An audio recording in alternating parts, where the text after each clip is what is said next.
Okay, so exciting stuff. Finally starting getting some of this prep work underway, you know, to prepare for the new engine I just ordered, by the way. Mainly the thing I gotta do in this video is get this off to the machine shop. We gotta stop by good old Harbor Freight and pick up some tools for the job. Maybe we'll come back and do more work around with this stuff here, but this is the meat and potatoes of the whole shebang. So I need 2 hands for this operation. I'm gonna sit you down real quick.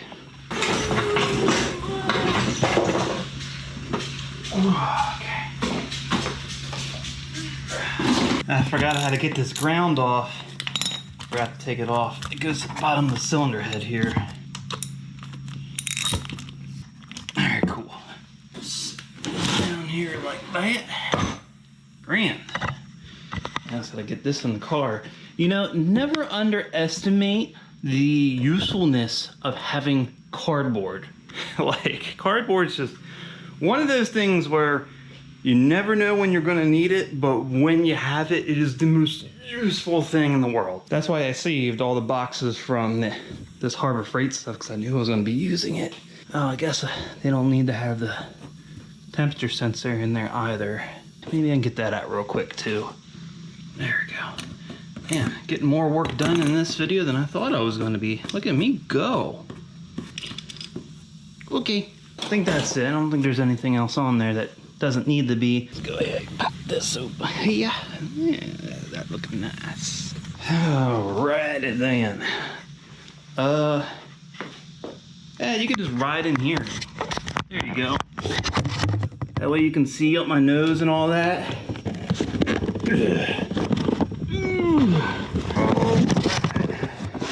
That weighs a lot more than you think it does. But either way, packed up, ready to roll. On the road again. I can't keep singing this song because of copyright. I'm stupid, really. So we're gonna be checking out this machine shop up in Ocala. I have not a clue how good they are, but you know, gonna see what they say. I called a week ago and I asked some questions like, hey, I got this cylinder head, it has some damage in one of the combustion chambers, how much? They quoted me like $600, and that could be on the high end of things. So I'm thinking like 500 max, whatever. The guy who usually does the quotes wasn't there that day I called, of course. And the guy was only referencing like this sheet that they gave him, I guess, with the pricing and stuff. So I guess it varies. What he was quoting me for was like repair, but like valve job on every valve, cleaning up the valve seats and all that. So, you know, I'm not sure what I'll do, but if that's the case, I have allotted that $600 in my budget for this repair.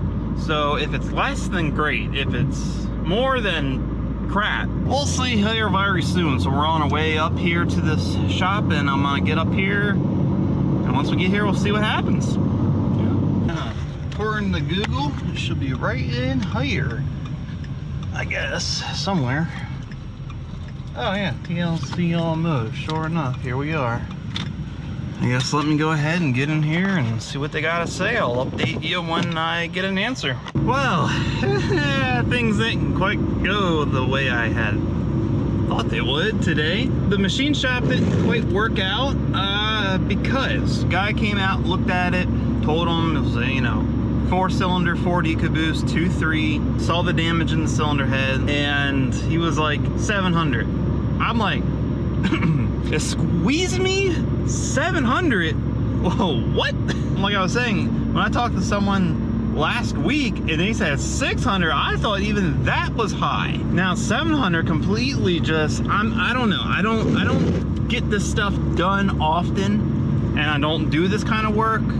However, that just seems high to me. And even more so with that, I visited another machine shop. There's like only 3 in Ocala. Just from what they were telling me, their prices definitely seemed a lot more in line with what I thought it cost to have this kind of work done. Probably around $400 or $500, which is what I was expecting. Well, Kirk, why didn't you just go with the other shop that was definitely cheaper? Because, you know, we could be looking at 3 to 4 weeks or even longer turnaround time to have it done. And the reason for that is because this other shop has a contract with a marine company. So obviously if that's their bread and butter and that's what keeps their lights on, guess what's getting done first? So, you know, it's like, fog, what am I supposed to do? Yeah, cylinder head's still in the trunk. I don't know what to do about that. I just don't feel comfortable spending $700. I need to find some other shops. I'm probably gonna have to drive a little bit further out of the way. It won't be like in town, but you know, that's fine if I have to make an hour or so trip towards Orlando or Gainesville or wherever the hell I have to go to get to somewhere else that's gonna get it done within a reasonable time frame and get it done for a reasonable price, because shoo-wee. Anywho, the other part of that was I was supposed to go to Harbor Freight, which I did, mind you. I didn't get the tools I thought I needed to get. Like, I wanted to get a torque wrench, but I left with a funnel. How does that happen? It's because the torque wrench I was going to get was the Icon torque wrench that they have. You know, because I watched the test videos from Project Farm, and honestly, like, for the money, it doesn't seem like you can get that much better of a torque wrench, and it would have been great for what I needed it for. But then while I was there, I saw, you know, Harbor Freight's Quinn line of torque wrenches that were digital, and I've been really wanting a digital torque wrench because it's just so much easier for it to tell you with a beep that you're at the right torque and not having to wait for that click that you know, sometimes can be hard to tell, especially on lower end torque wrenches, because I have a Harbor Freight torque wrench, a Pittsburgh torque wrench, and it is a piece of crap. I would never ever recommend that to anyone. I have snapped bolts with that because it would not click before it reached its torque setting. So I'd be over torquing it not even knowing. You know, their Icon brand is supposed to be good. And I would imagine the Quinn brand is also made in the same place as their Icon brand. I would assume the quality is very similar, so I'm not sure which one I would go with. So I didn't get a torque wrench because I would like a digital, but I want to make sure that I'm getting a good wrench. But I did get a really, really nice funnel. This funnel right here, look at this, super long, you know what I'm saying? Just the way the women like it. But I thought maybe this might be useful for putting fluid in the transmission when the time comes. So I don't know, I'm gonna get home. I need to get some lunch in me and maybe work on something else before I end this video. Was not the video I intended, but it is what it is. So yeah, see you in that next bit. Oh boy, nothing is simple, I tell ya, not one single thing. So it's been a few days since that last bit of video you saw, and the reason is I thought about it and I kept thinking and thinking because I was doing a lot of research that day. I was just completely dumbfounded by the $700 price tag to get this cleaned up. I couldn't sleep. That did not sit well with me. I could not just let that thought leave my mind. $700 doesn't make sense, and this is why. I ended up getting in contact with Ryan of PD Tuning, who is like one of the main like go-to guys for tuning these 2.3 Ecoboosts. He's messed with these engines a lot, not just tuning them, but like building them using different parts from different cars and whatnot. Like his Focus RS doesn't have one thing that came with it from the Focus. Like it's got a completely custom setup. So I thought he would have been a great guy to ask. Like, okay, what makes the RS cylinder head so special? Is there a significant difference between this cylinder head and a regular 2.3 cylinder head? You know what he said to me? He said the casting is hardly any different. I think the only difference is I think there's maybe a couple different oiling passages casted into this version of the head, and that is it. But it is nothing to even be concerned about. So I'm like, okay, cool. Nothing special about the RS head. Now what do I do? His recommendation to me was just to buy a brand new 2.3 head. And I'm like, well, that kind of sounds expensive. But honestly, no. I go on FordParts.com. All said and done, I can have a new cylinder head for about $500 so. I have to give this one back as a core, but what good does it do to me? It makes so much more sense than spending the same amount of money, and if not more, meaning $700, to repair this existing head, which could have problems. So I think that's where I'm gonna go with that. I'm not getting this head fixed.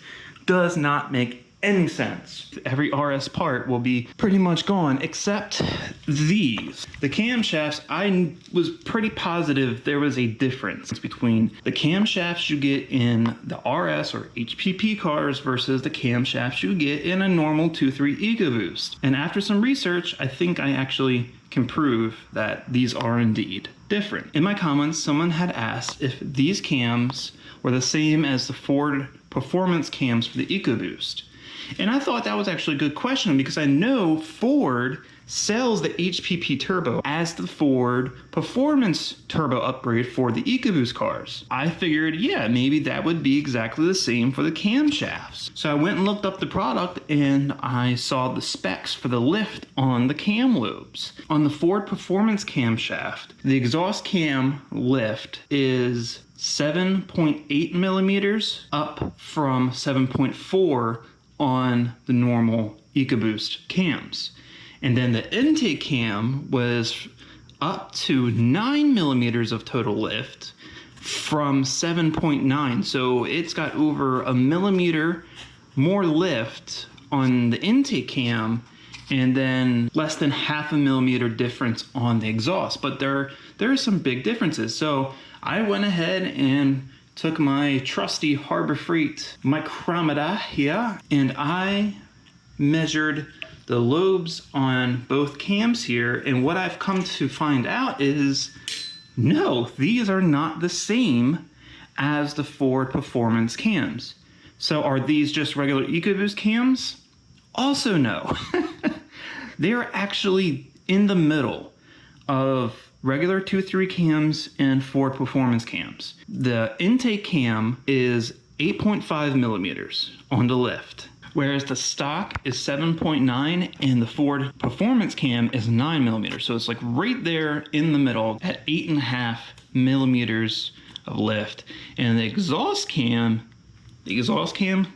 is exactly the same. There is no difference in lift on the exhaust cam over a standard Ecoboost cam set. So the only difference is you get a little bit more lift on the intake cam, and that is it. So that answers the question to what makes the cams different. There's just a little bit more lift on the intake cam, and that's it. So I'm still gonna be reusing these cams, but they're gonna go in a regular 2.3 head.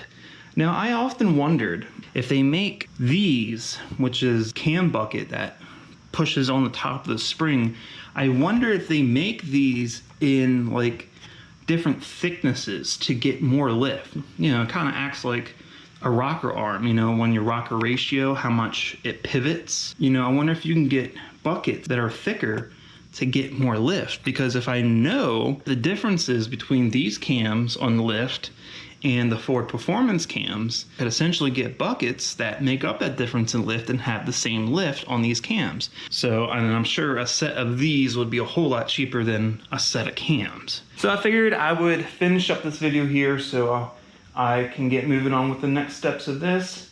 Actually, today should have been the day the new block was shipped out, and I should be getting that here either by the end of this week or beginning of next week. And I'm gonna go ahead and order the new cylinder head, and hopefully that comes in all at the same time. So, whew-wee, we're getting there.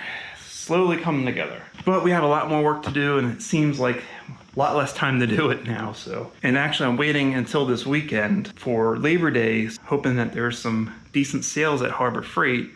I have made up my mind. I've done also research on that torque wrench, and I think I am going to go with that Quinn digital torque wrench. It's like it's made at the same factory that they make their Icon stuff, so it's all pretty much within the same tolerances and accuracy. I'm going to look at that, and I'm looking at a ultrasonic parts cleaner that Harbor Freight sells for a somewhat decent price. Someone also had recommended in the comments that I should definitely utilize one to clean up as many of the parts I'm reusing as possible, since there may be small bits of debris lodged in some places, and it made sense.